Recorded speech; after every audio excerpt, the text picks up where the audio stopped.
Dalam penggalan hadis yang diriwayatkan Bukhari dan Muslim bahwa Rasulullah SAW bersabda, "Kullukum ra'in wa kullukum mas'ulun an ra'iyati." Setiap kalian adalah pemimpin dan setiap kalian akan dimintai pertanggungjawab terhadap apa yang dipimpinnya. Mengatur kemaslahatan umat merupakan tanggung jawab terbesar seorang pemimpin.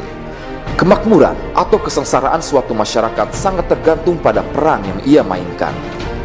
Ketika seorang pemimpin berlaku adil sesuai dengan petunjuk syariat Islam, maka masyarakat pun akan sejahtera. Demikian sebaliknya, ketika pemimpin tersebut berlaku zalim dan tidak jujur dalam menjalankan amanahnya, maka rakyat pun akan berujung pada kesengsaraan.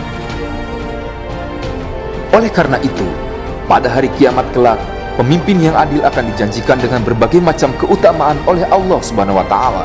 Sementara pemimpin zalim dan tidak jujur dalam menjalankan amanahnya akan diancam dengan berbagai macam ancaman. Dari Abu Sa'id radhiyallahu anhu, ia berkata, Rasulullah shallallahu alaihi wasallam bersabda, sesungguhnya manusia yang paling dicintai oleh Allah pada hari kiamat dan paling dekat kedudukannya di sisi Allah adalah seorang pemimpin yang adil. Sedangkan orang yang paling dibenci Allah dan paling jauh kedudukannya dari Allah adalah seorang pemimpin yang zalim. Hadis riwayat Tirmizi. Dalam riwayat lain, Abu Hurairah radhiyallahu anhu menyebutkan bahwa Rasulullah shallallahu alaihi wasallam bersabda, 3 orang yang Allah enggan berbicara dengan mereka pada hari kiamat kelak, Dia tidak sudi memandang muka mereka, Dia tidak akan membersihkan mereka daripada dosa dan noda, dan bagi mereka disiapkan siksa yang sangat pedih. Mereka ialah orang tua yang berzina, penguasa yang suka berdusta, dan fakir miskin yang takabur. Hadis riwayat Muslim.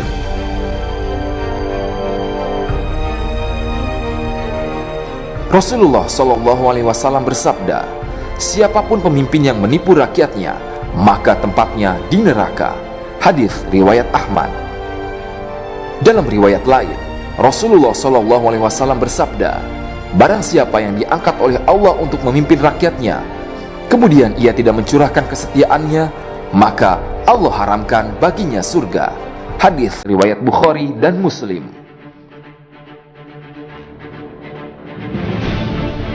Jauh sebelum 14 abad yang lalu, Rasulullah SAW telah mengingatkan umatnya akan adanya para pemimpin yang berbuat zalim dan berbohong di hadapan rakyatnya.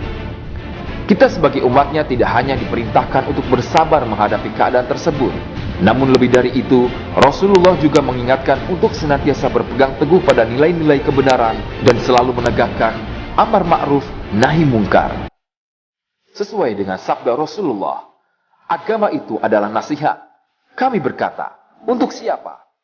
Beliau bersabda, untuk Allah, kitabnya, Rasulnya, iman kaum muslimin, dan orang-orang kebanyakan. Hadis riwayat Muslim. Nasihat secara diam-diam merupakan pilihan awal dalam melawan kemungkaran. Namun, ia bukanlah satu-satunya cara untuk meluruskan kesalahan penguasa. Ketika nasihat dengan cara tersebut sudah tidak diindahkan, maka Rasulullah pun memberikan motivasi lain kepada umatnya untuk merubah kemungkaran penguasa. Motivasi tersebut ialah pahala jihad yang dijanjikan kepada umatnya yang menyampaikan kebenaran di hadapan penguasa zalim.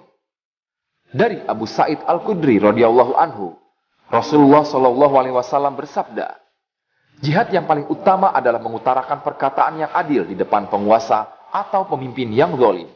Hadis riwayat Abu Daud, Tirmizi, Ibnu Majah, dan Ahmad. Lalu, ketika usaha tersebut tidak dihiraukan lagi dan pemimpin tersebut tetap pada prinsipnya yang menzalimi rakyat, maka Rasulullah mengingatkan umatnya untuk menjauhi pemimpin tersebut serta jangan sampai mendekatinya, apalagi membenarkan tindakan zalim yang mereka lakukan.